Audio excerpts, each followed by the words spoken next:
Remember how just last week I told you that Miami Heat have a little bit of separation in the East and everyone else is bunched up below them? Mhm. What happened after that was the Miami Heat lost 4 consecutive games, and now they're no longer on top of the East, and the top 4 in the East are separated by 1 game. Boston Celtics, who were 11th They're on number Jan one. 16th. Dude. Fuck. Jan 16th, they were 11th. So in 2 months Yeah. and 10 days, they've gone up to the top spot. Incredible run. Nobody saw this coming. I mean, no matter how good the team was, from 11 to first is quite a bit of a stretch. Yeah. Amazing run by the Boston Celtics. And that East is not decided. Who's playing who and all that is not decided. And there's no point talking about it right now because it can flip in a day. Yeah. What I'll do today is we'll talk about the West, because everyone's playing for a spot in the West except the Phoenix Suns, who are sitting much ahead of the pack, like way ahead of the pack. And Memphis Grizzlies have kind of cemented that second spot as well. But everyone else are in trouble, and not trouble, but everyone else has something to fight for in the last 5-6 games of the season. So let's talk about the Western Conference in today's episode. I know that I said Phoenix Suns will not lose a spot. They've already cemented the top spot. But there's been a lot of chatter recently, especially in the last week when Devin Booker went off on this run, and how Phoenix Suns do not get enough respect, and Devin Booker should be in the MVP conversation and all of that. First of all, do you think that's warranted? I don't think so. I don't think Booker. I don't the have respect or the MVP part. Both. I don't think. So, in my opinion, I don't think I have bad things to say about Booker. I think he's brilliant, but MVP is a little bit of stretch, and I don't think he deserves an MVP because there have been several guys who've been better than him. Yeah, I think. As for respect, I agree. I think we were mentioning this also last week, right? Like, if we think these teams are not getting their fair share, look at the Suns. Nobody talks about them. So, 100% agreed. They're winning they're runners up. First of all, let's start there. They're runners up last season. They're runaway favorites in the East, at least in the regular season table. And yet they don't get talked about. And we were talking about is like the Utah Jazz being ignored and these guys and those guys. And I mean, the league leaders are getting ignored. Forget the rest.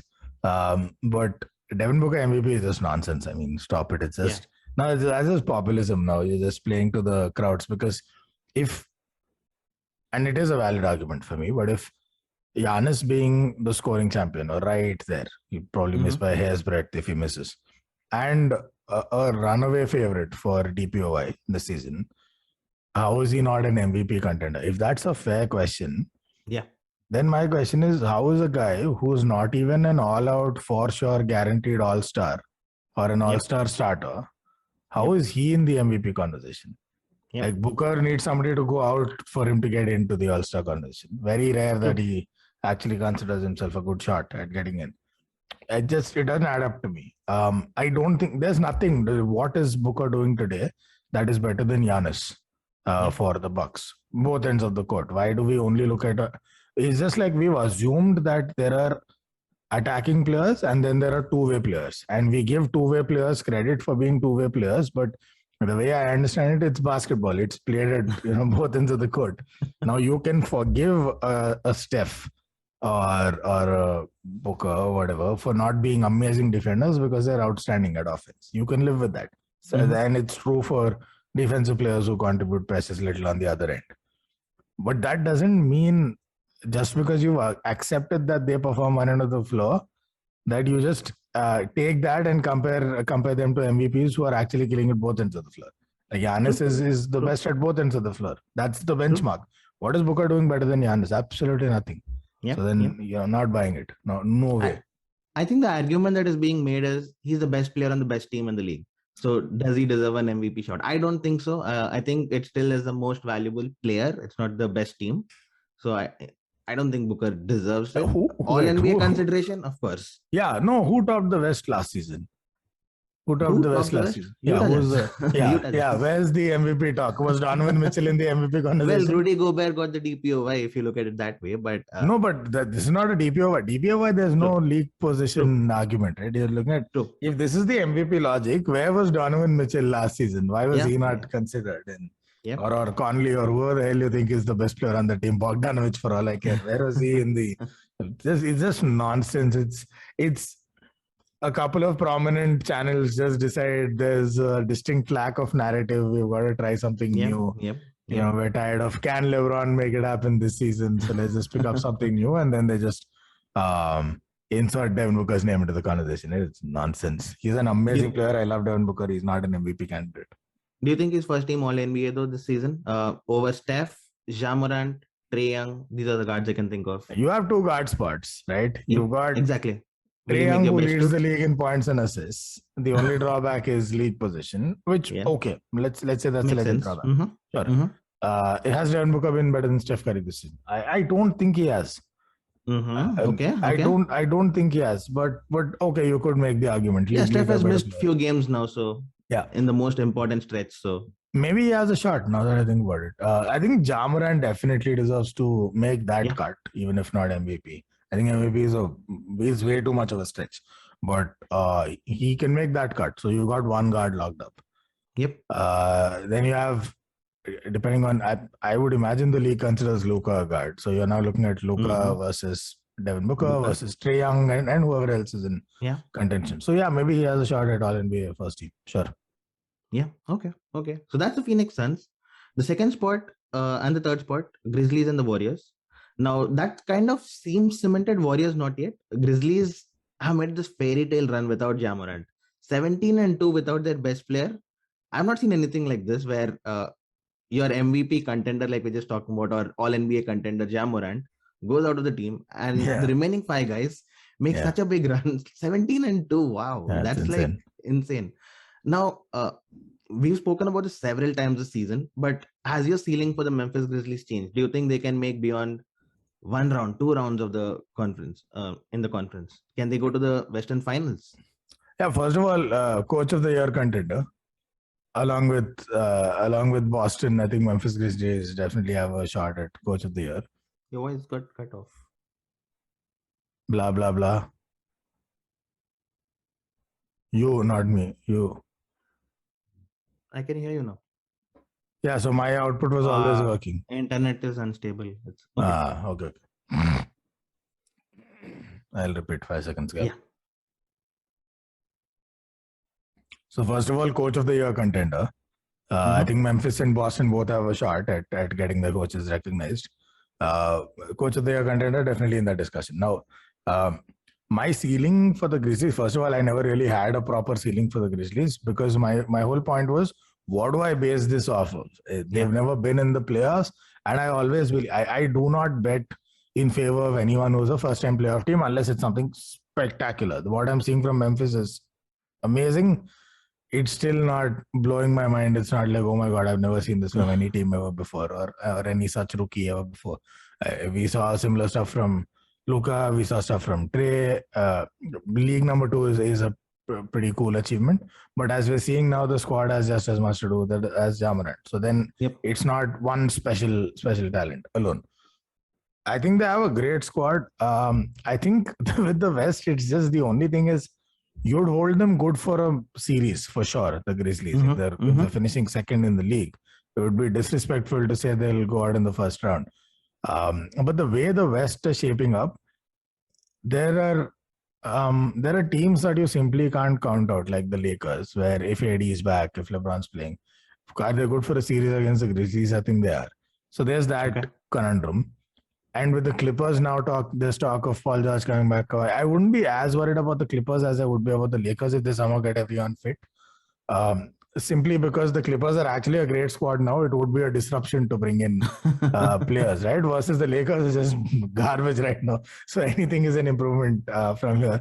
Also because Paul George and Kawhi aren't the type of players that come back and plug in and play like and get the team playing like they've never missed a day. I'm sure both of those guys would be great. But we've seen that in the bubble. It just doesn't quite work out for them that way. But different coach, who knows? Now you've got those 2 LA teams. Then you've got a couple of late bloomers. Pelicans seem to have found their feet. Minnesota are riveting fun to watch.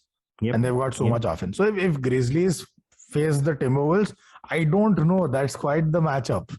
I don't know in a straight up series of 7 games who wins. Exactly. So it's super tricky. In any other season, I would have picked them.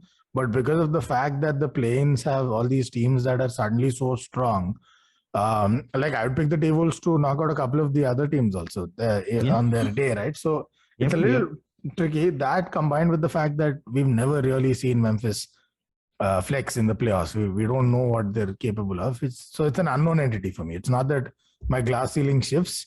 It's not that my ceiling shifts. No, glass ceiling, my ass. It's not that my ceiling shifts. It's just I don't know where to place the ceiling because it's such an unknown entity. The Warriors are sitting third. They kind of have control on that position because Utah Jazz have been terrible and they slipped. The Mavs are right behind the Warriors now. I don't think the Mavs will catch up. They're too behind. But if the Warriors' current form continues, where they're losing even to the Washington Wizards, they lost to the Orlando Magic last week. This is not really the brightest of ways to go into the playoffs, is it? I mean, I know that Steph Curry is missing and he's the heart and soul of the team. But you have your other stars. Jordan Poole has been performing way beyond what is expected of him. Klay Thompson has been performing pretty good. Draymond Green is now back. He's looked a shadow of what Draymond Green is supposed to look like. This is. Would you be worried if you were the Warriors fans? Like, this stretch is not ending. I mean, yeah, you put Steph back into this team, but will that change a lot? Your defense is not good suddenly. That's the thing that worries me. Like, Steph can come back into the team, but what happened to their defense? Their defense was best in the league or top 3 on any stat, right? Yep. Depending on when you checked. Yeah, I know Cleveland made a push for it and all that, but they were right up there, the Warriors defense. Yep. What the hell happened? And that was with Steph, who didn't contribute all that much on defense. Because let's take just the latest example, and there's no recency bias. I'm just using a new example to illustrate my point. They got outshot. They basically got outscored by the Wizards in what was a frenzied, just put up shots wherever you want kind of game. I don't think either team played spectacular defense. How do you have Jordan Poole drop 26, Klay dropped 25, Wiggins dropped 20 something, and they all did it on decent shooting nights. Well, Poole was kind of off a little bit, but they were not bad. Poole was mostly off from the 3-point line. I think it was atrocious. I don't get why he took 10 threes. It's like whoever they put in that one spot has to jack up 10 threes in a game. But otherwise, they had 3 players 20 plus. They had some really solid bench contributions, especially Otto Jr. If you hear just that side of the story and say, this is what the Golden State Warriors did today against the Wizards, you're thinking, okay, sounds like everyone did great on offense. How many points did they put up? 115.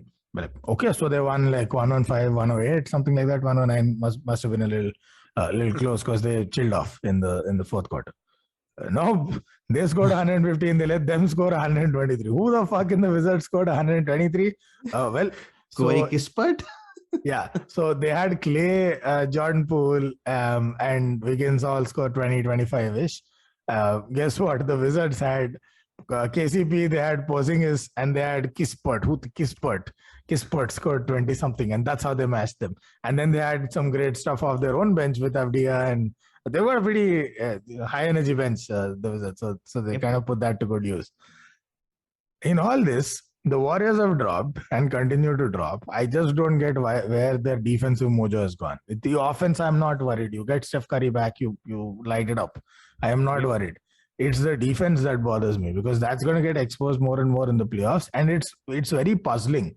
Have they decided to cool off a little bit before the playoffs, or like is this calculated? Because otherwise, this seems very Space Jammy for me that they've lost their defensive mojo. That's the one part that does worry me, unless it's premeditated.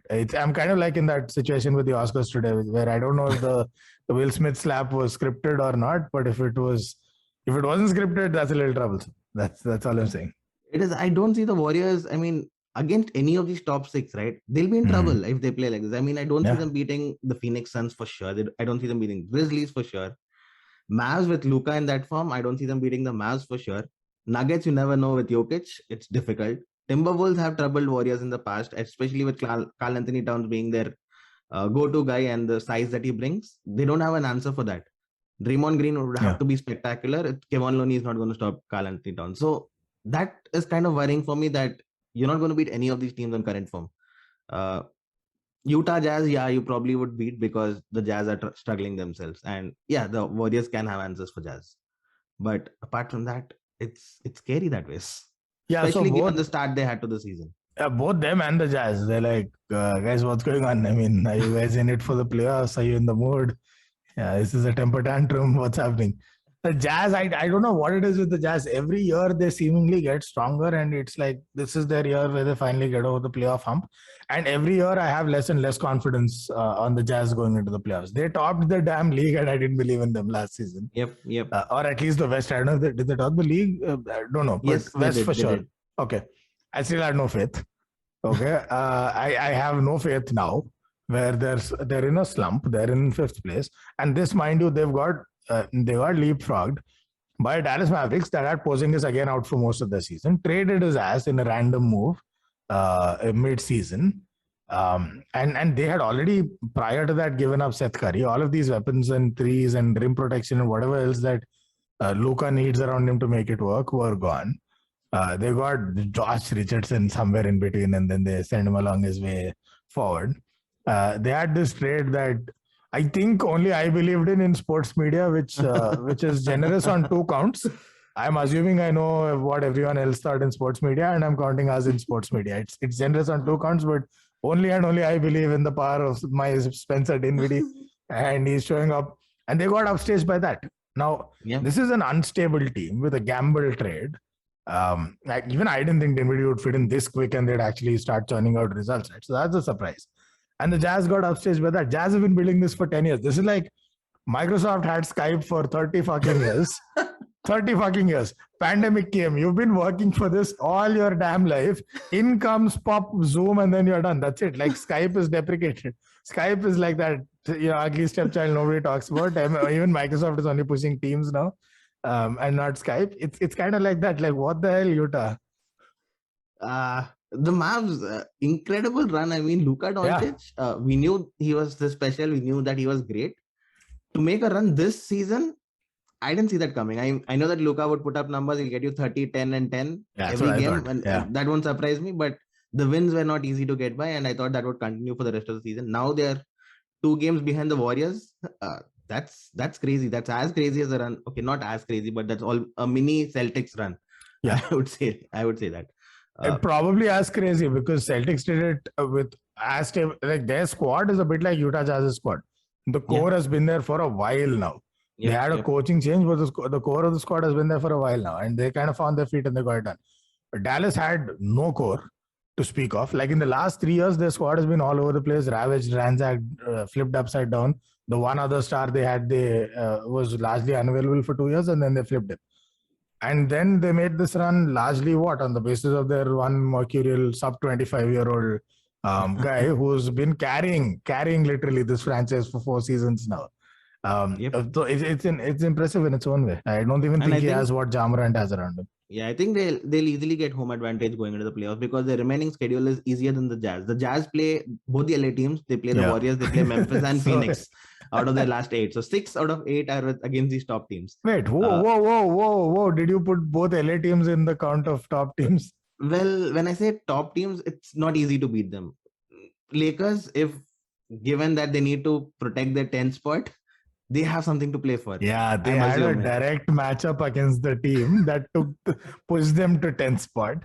They had a massive lead. Yeah, and they blew it against a team without Zion. Yep. So, no. Well, okay, they still have to play the Warriors. Put them in the same category then. But they have to play Memphis and Phoenix. But the Mavs schedule... Mavs also have the Lakers. They have Cavs, but they have Wizards, Pistons, Portland, and Spurs as the last 4 games. So they have the Lakers, Wizards, Portland, and Spurs, like 4 walk-off wins. Yes, and Cavs are struggling too. Walk-over wins. And Cavs are struggling too. So Mavs have a pretty easy schedule going into the end of the regular season. The Jazz don't. The Nuggets have made a run. They are 6th now, just sitting above Minnesota, 1.5 games ahead of Minnesota. Yeah. Do you think they can hold on to the direct playoff spot, or Minnesota, the informed team, can they make a push and knock the Nuggets out? You know what? If both these teams make a run, Jazz might be knocked off the top 6. We'll miss them. The Jazz have really not given me anything to be fond of them, any reason to be fond of them. So I don't care. I like Donovan Mitchell. That's about all. I don't care. 2.5 games behind the Jazz, the Minnesota Timberwolves are right now. Yeah, that's also. But I think only and only because of the tricky schedule. Maybe it's. I think Denver can. They really closing in. They're a win behind the Jazz, effectively. Yep. I think that can be closed down. And deservedly so. I think if I had to pick one team and say, stick with this team and say they'll win a playoff series, it's the Nuggets, not the Jazz. Even with their depleted nonsense, I would still just pick the Nuggets over the Jazz. Agreed. I just don't. Sorry, Utah fans, just don't get that sense of comfort from the And Jazz. I'll tell you why it is so important to finish in the top 6, because the 7th and 8th would be whoever finished in 7th would play the LA Clippers, right? Yeah. And the loser of that would play either the Lakers, Pelicans, or the Spurs. Now, Pelicans are in form. You don't want to face them. If it's the Spurs, I think you can beat them. But if it's the Lakers, then you never know again. So the level of disrespect against the Lakers that you mentioned Spurs as a possibility of sneaking in. I really think they have a chance. One but game off. You don't want to go into the play-in spot because Clippers are mercurial. They're getting back Paul George. No doubt. They might get back Kawhi Leonard. Who knows?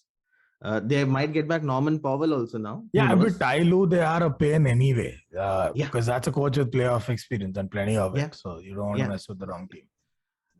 What do you feel about Kawhi Leonard and Paul George coming back, and then suddenly you see the Clippers are making this run and they make the Western Conference final? I would hate it because this is like... it just sucks. It's just the ultimate in load management. It's at this time, I know the injuries are legit, but it's like they've kind of proven their hypothesis that this shit works.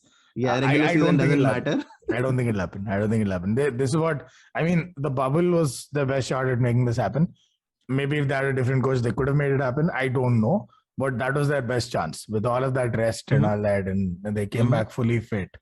That was their best chance of proving that with the right personnel, you can sleep through the regular season, not care about where you finish, flip a switch and get it done. The only mistake that I believe they made is it's not even believing that they can flip the switch. I think the one mistake they made was throughout the year, it was a squad built to do one thing and one thing only, which was to beat the Lakers. They only built a squad to beat the Lakers. They're like, this guy will take LeBron, this guy will take AD. And they didn't do a very good job of it to begin with. But what they didn't calculate is, are we going to get to the Western Conference Finals, where the Lakers will surely be? Because in our frenzy to build a Laker beating squad, we built a squad that couldn't quite beat Jamal Murray. So problems, it's not going to happen. I don't think it'll happen. It'll be nice to see them back on the floor though. That's the danger of trying to avoid a team, right? And that's exactly what's happening in the East right now. Everyone wants to avoid. Philly just temporarily topped the league by the in all of the frenzy. But everyone over there, I think, except the Bucks and the Celtics, are trying to avoid the Brooklyn Nets, and that's a dangerous thing to do, especially when given how close everyone is, and it could end up anywhere. Right? So I don't think that's a good strategy to avoid a team because you'll eventually face them anyway. So. Now, let's talk about the Lakers before we close out this episode. What's happening with the Lakers? You lose to the Pelicans after having a 23-point lead. Didn't see that happening, especially after the first half. LeBron might be injured. He twisted his ankle yesterday and never know after that. The Spurs are closing in. Spurs are a team known not to tank, and they will make a push for this. For sure, they are. The Lakers' schedule is not the most friendliest going into the end of the season. The Spurs have a relatively easier schedule because they play the Portland Trail Blazers and all of those weak teams that I mentioned. How do you see this ending up? And what's happening with the Lakers? What will happen with the Lakers if they don't make the playoffs even? Yeah, I'd rather not see it at all. How did we get here? How are we in this position? The Lakers starting five included Dwight Howard. Okay, I'll live with it. Austin Reeves and Gabriel. Damian Gabriel. I don't care. I don't care if he's losing Gabriel. Who the hell is this guy? What's he doing in the starting lineup? How the fuck did we get here? And then your bench, you're like, okay, we must be having a great bench then. No, we've got Carmelo Anthony, who once in 7 games turns into Hoodie Melo, but that's about it. And even that only on offense. We have Stanley Johnson, who does well there. There's THT, who for some reason I'm pretty sure the Lakers media is still hyping up.